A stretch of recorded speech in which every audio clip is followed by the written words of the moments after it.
You had a school here, you had a community.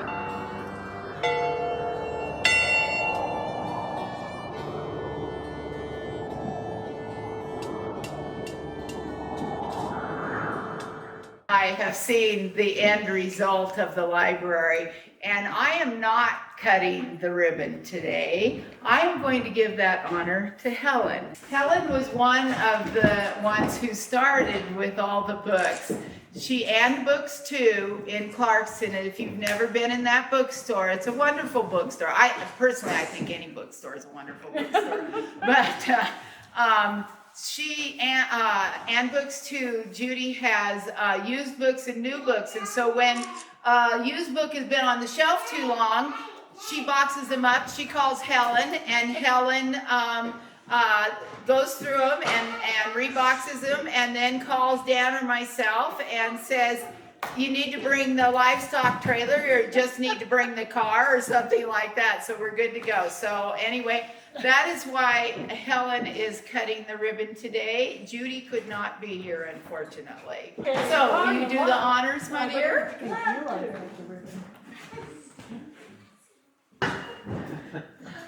There we go. And go ahead and open the door and step back. And you guys can go ahead and go in. I've seen it. So children's section, clear back at the back, okay? Come on in, folks.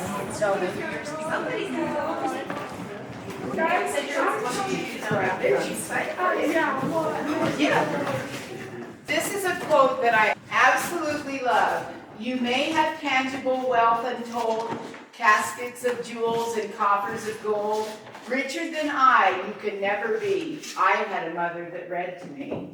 That just gives me goosebumps every time I see it. And I was double lucky. I had a dad who read to me. Graduated from high school what year? 1972. 1972. And Evelyn, what year for you? 51.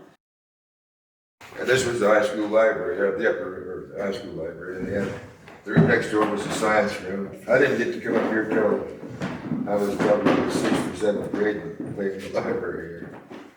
Really remember about this library is it had a collection of Ray Baum books that Brooke did all of the books, including The Wizard of Oz, but he had quite a collection of books about Oz and the characters in it. Did you have classes in this room? Oh yeah, there was classes in this room and that room both. We had certain classes in this room and this class and that.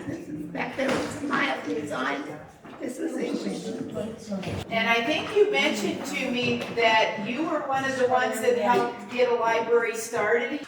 Was that a class assignment, or was that something that... It's just an extra thing we did. We also made a cookbook. Here's Gerald McCloy, and he's sitting with his parents in the living room. They're having such a wonderful time, and it says, "This is the story of Gerald McCloy and the strange things that happened to that little boy. They say it all started when Gerald was 2. Well, that's the age kids start talking, at least most of them do. So Gerald had a happy, happy life." Then there's a story of a grizzly bear named Three Toes. And he was on Grizzly Ridge. And they tried to trap him because he was killing so many cattle and so many of the animals. And John Patterson set some traps. They caught him in the trap, but he got loose, and then he took a couple of his toes off, so they called him Old Three Toes. And they never did, they hunted him, and they never did catch him. That's kind of how I put these books together. Oh, that's fascinating. It is. I have a question. How do you decide when to stop? I ran out of room. A long time ago, this free newspaper called Advertimes Northwest, just a skinny little thing, its second publication came free to rural mail. And I looked at it and I went, I like this editor because it was all positive and it was all about little small farmers and their stories and their families and their animals. And I don't know a lot about anything, but I know a lot about agriculture. But anyway, I looked at that and I thought, I had just gone to a country auction where a lady she was widowed and she was sitting outside and they were selling her butter churn. Wrote this thing from my heart down, sent it to this newspaper and they go, Jamie, you are hired as a columnist. I am? What's a columnist? What am I gonna do? But the real reason was to preserve the stories of those early people that came before us because it was unforgiving. These areas out north here, the people in Hell's Canyon, can you imagine homesteading? No. We have no Not at all. idea Yeah. of what, I mean, I think the new people are so spoiled because they have no idea. Volunteers are everything to this organization, and donations are everything. I do want to comment on one comment that was made at school days one year. They've been at this so long, I don't understand why it's not done. It's a lot of work. But for anybody who has an inkling of wanting to volunteer, we take from little ones. We've had 4 years old, I think.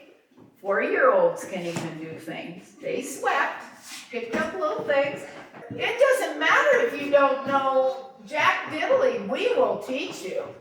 Because we don't have a problem teaching you. So if you have a spare moment, we'd love to have you here. It's a huge building that was used for educating our children, and that in and of itself is an important reason to keep it going. You had a school here, you had a community.